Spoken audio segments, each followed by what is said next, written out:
Hi friends, welcome back to Mazhathulli Creations. ശ്യാമയും അമൃതയും interview ഒക്കെ കഴിഞ്ഞ് വീട്ടിലേക്ക് വന്നിരിക്കുകയാണ്. അമൃത ശ്യാമയോട് പറയുന്നുണ്ട്, ശ്യാമ, രാധിക മോള് ഇൻ്റർവ്യൂ എല്ലാം കണ്ടു കാണും. ഇനിയിപ്പോൾ അവളുടെ പ്രതികരണമാണ് നമ്മൾ അറിയേണ്ടത്. ടെൻഷനൊക്കെ ഉണ്ടാവുമെന്ന് നമ്മൾ വിചാരിച്ചതല്ലേ, കാത്തിരുന്നേ പറ്റൂ എന്ന് അമൃത. ആ സമയം അവർ സംസാരിച്ചു കൊണ്ട് നിൽക്കുന്ന സമയത്ത് തന്നെ ഒരു കാറിൽ അവിടേക്ക് വരികയാണ് രാധിക. പെട്ടെന്ന് അമൃത ശ്യാമയോട് പറയുന്നുണ്ട്, അവളിപ്പോൾ ഏത് മാനസികാവസ്ഥയിലാണ് വരുന്നതെന്ന് അറിയില്ല. പെട്ടെന്ന് പോയി ഫിദയുടെ വേഷം ധരിച്ച് നിൽക്ക്. അങ്ങനെ ശ്യാമ അകത്തേക്ക് പോയി. എന്നാൽ രാധിക അത് കണ്ടിരുന്നു. ആ കയറിപ്പോയത് ശ്യാമമ്മയുടെ അല്ലേ എന്ന് രാധിക അമൃതയോട് ചോദിക്കുമ്പോൾ, അത് ഫിദയുടെ ഒരു അത്രയും പറയുമ്പോൾ ഒന്നും പറയുന്നത് കേൾക്കാതെ രാധിക അകത്തേക്ക് പോവുകയാണ്. മോളിപ്പോൾ എന്നൊക്കെ പറഞ്ഞ് അമൃത രാധികയെ തടയുന്നുണ്ടെങ്കിലും രാധിക കേൾക്കാതെ എല്ലാ മുറിയിലും നോക്കുന്നു. എന്താ ഇത്, മോള് കണ്ടത് ഫിദയാണ് എന്ന് അമൃത പറയുമ്പോൾ രാധിക പറയുന്നു, ഫിദ മേഡം അങ്ങനത്തെ ഡ്രസ്സിൽ പുറത്തിറങ്ങാറില്ല. ഇല്ലല്ലോ, എനിക്ക് ശ്യാമ മേഡത്തെ കണ്ടേ പറ്റൂ. കുറച്ചു മുന്നേ ശ്യാമ മേഡം ടി വിയിൽ വെളിപ്പെടുത്തിയ സത്യങ്ങളെല്ലാം എനിക്ക് ശ്യാമ മേഡത്തോട് ചോദിക്കണം. ശ്യാമ മേഡത്തിൻ്റെ മകൾ ആരാണെന്ന് എനിക്കറിയണം. ഒന്നുകിൽ ശ്യാമ മേഡത്തെ അല്ലെങ്കിൽ ഫിദ മേഡത്തെ. എനിക്ക് രണ്ടുപേർക്ക് ആർക്കെങ്കിലും അത് കൃത്യമായി അറിയണം. മോളെ, നീ അതൊക്കെ എന്ന് അമൃത പറയുമ്പോൾ രാധിക പറയുന്നുണ്ട്, ഞാൻ എന്തിനാ ഇതൊക്കെ അറിയുന്നേന്നോ? ഞാനും ശ്യാമ മേഡവും തമ്മിൽ ഒരു ബന്ധമില്ലെന്നാണോ പറയുന്നത്? ശ്യാമ മേഡം പറഞ്ഞ കഥയും പിന്നെ അച്ഛൻ പറഞ്ഞതും എല്ലാം കൂടി കൂട്ടി വായിച്ചപ്പോൾ ഞാനാണ് ശ്യാമ മേഡത്തിൻ്റെ മകളാണെന്ന് തന്നെയാണ് എനിക്കത് മനസ്സിലാക്കിയേ പറ്റൂ. ഇല്ല എങ്കിലും ഞാൻ തിരിച്ചു പോകൂ എന്നൊക്കെ രാധിക പറയുന്നു. അങ്ങനെ ഇപ്പോൾ ശ്യാമ എന്ന ഫിദയുടെ മുന്നിലേക്ക് രാധിക വന്നിരിക്കുന്നുണ്ട്. ഒന്നും അറിയാത്തതുപോലെ മോളോ എന്ന് ഫിദ ചോദിക്കുന്നു. മേഡം, ഞാൻ പറഞ്ഞതൊക്കെ മേഡം കേട്ടതല്ലേ? എന്നെ പോലൊരു പെണ്ണിനെ എന്തുകൊണ്ട് ശ്യാമ മേഡം പല സ്ഥലങ്ങളിലേക്ക് ശുപാർശ ചെയ്തു? മേഡം അതിന് മറുപടി തന്നില്ല. ശ്യാമ മേഡം നേരിട്ട് എന്നെ കണ്ടപ്പോൾ ശ്യാമ മേഡം എന്നെ തൊട്ടപ്പോൾ ഒരു അമ്മയുടെ വാത്സല്യം പോലെ തോന്നിയെന്ന് ഞാൻ പറഞ്ഞു. മേഡം അതിന് പോലും മറുപടി പറഞ്ഞില്ല. എന്നെ കളിപ്പിക്കുകയാണോ എല്ലാവരും കൂടി? എൻ്റെ ചുറ്റും എന്താണ് നടക്കുന്നത്? മോൾ ആദ്യം ഒന്ന് സമാധാനപ്പെടുക എന്ന് ശ്യാമ. ഞാൻ എങ്ങനെ സമാധാനപ്പെടും?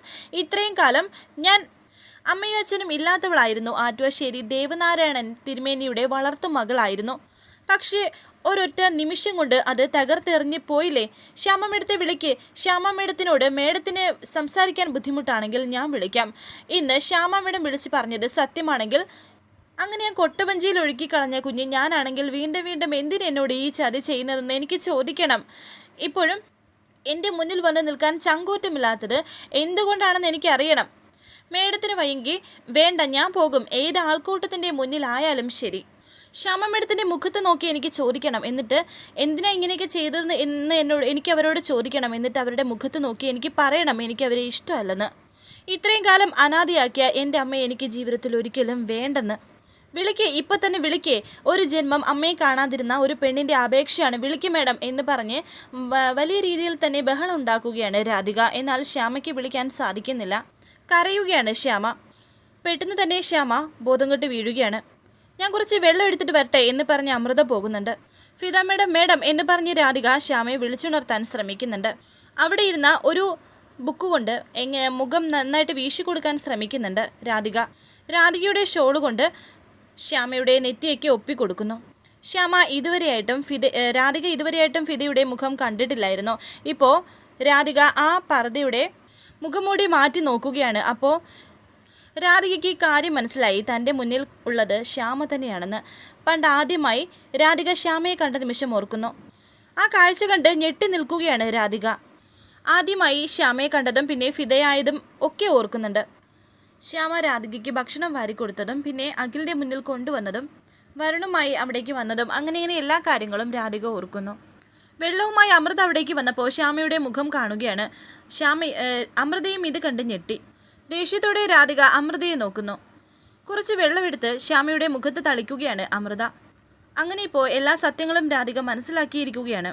ശ്യാമ കണ്ണു തുറക്കുമ്പോൾ രാധിക മുന്നിൽ. ശ്യാമ ആ പർദ്ദ എങ്ങനെയെങ്കിലും താഴ്ത്തിയിടാൻ ശ്രമിക്കുകയാണ്. എന്നാൽ രാധിക അത് പിടിച്ച് വലിച്ച് കളയുന്നുണ്ട്. വേണ്ട, ഇനിയും ഈ മുഖംമൂടിയിട്ട് എന്നെ ചതിക്കണ്ട എന്ന് പറഞ്ഞ് അതെടുത്ത് എറിഞ്ഞു. കരഞ്ഞുകൊണ്ട് ശ്യാമ രാധികയോട് പറയുന്നു, മോളെ, ഞാൻ പറഞ്ഞ കുഞ്ഞ് നീ തന്നെയാണ്. ഇത് കേട്ട് ദേഷ്യത്തോടെ രാധിക പറയുന്നുണ്ട്, ആകാശത്തോളം എനിക്ക് ബഹുമാനം ഉണ്ടായിരുന്ന ആളാണ് എൻ്റെ ഫിദ മേഡം. എൻ്റെ സന്തോഷങ്ങളും സങ്കടങ്ങളും പറഞ്ഞിരുന്ന എൻ്റെ ഫിദ മേഡം. ഒരു കറുത്ത തുണിക്കപ്പുറത്ത് എന്നെ ചതിച്ച എൻ്റെ അമ്മയാണല്ലേ എന്ന് പൊട്ടിക്കരഞ്ഞുകൊണ്ട് രാധിക പറയുന്നു. മോളെ എന്ന് പറഞ്ഞ് കരഞ്ഞുകൊണ്ട് ശ്യാമ രാധികയെ വിളിക്കുമ്പോൾ രാധിക പറയുന്നുണ്ട്, വേണ്ട, ഇനി എന്നെ അങ്ങനെ വിളിക്കരുത്. എന്തിനായിരുന്നു ഈ ആൾമാറാട്ടം? എന്തിനാ കൂടെ നിന്ന് എന്നെ ചതിച്ചത്? അതിന് തക്കതായ കാരണം ഉള്ളത് കൊണ്ടാ എന്ന് അമൃത പറയുമ്പോൾ രാധിക പറയുന്നു, എന്താ കാരണം? എന്തുവാ? പല സ്ഥലത്ത് ഞാൻ എന്തുമാത്രം കാര്യങ്ങൾ അനുഭവിച്ചിരുന്നു എന്നറിയാമോ? സ്വന്തം വീട്ടിൽ പോലും അനാഥ എന്ന് പറഞ്ഞ് എന്നെ പരിഹസിച്ചു. പല സ്ഥലങ്ങളിൽ നിന്നും എന്നെ മാറ്റി നിർത്തി. എന്നിട്ടും ഒതുങ്ങി ഒതുങ്ങി ഭൂമിയുടെ അങ്ങേ അറ്റം വരെ ഞാൻ ക്ഷമിച്ചു തന്നിട്ടുണ്ട്. ഞാൻ എന്ത് തെറ്റാ ചെയ്തത്? ഞാൻ ജനിച്ചതാണോ തെറ്റ്? അതോ എന്നെ ഒരാളെടുത്ത് വളർത്തിയതോ? അങ്ങനെയായിരുന്നെങ്കിൽ പിന്നെ അന്ന് കൊന്നു കളഞ്ഞൂടായിരുന്നോ? ഇത് എനിക്ക് തരാവുന്നതിൽ ഏറ്റവും വലിയ ഷോക്കാണ്.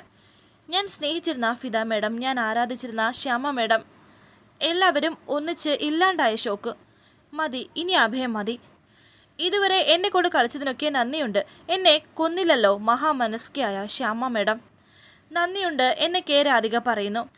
വലിയ വലിയ വേദികളിൽ നിന്ന് വലിയ സ്ഥാനത്തുള്ളവർക്ക് അവരുടെ കഥ പറയാം, കരയാം. പക്ഷേ രാധിക ഒരു പാവം പെണ്ണാണ്. പക്ഷെ ഒരു കാര്യം ഞാൻ പറയാം, സ്വന്തം മകളുടെ മുന്നിൽ വേറൊരു വേഷത്തിൽ നിന്ന് അഭിനയിച്ച ഒരാളെ ഇനി എനിക്ക് വേണ്ട. അങ്ങനെ ഒരു അമ്മയെ തേടി ജീവിതത്തിൽ ഒരിക്കലും ഞാൻ വരില്ല. രാധിക പോകാൻ തുടങ്ങുമ്പോൾ അമൃത രാധികയെ പിടിച്ചിട്ട് പറയുന്നുണ്ട്, മോളെ പോവരുത് എന്ന്. കൈയെടുക്ക് എന്ന് പറഞ്ഞ അമൃതയെ തട്ടിമാറ്റി. ആ നിൽക്കുന്ന അമ്മ മാത്രമാണോ എൻ്റെ മുന്നിൽ അഭിനയിച്ചത്?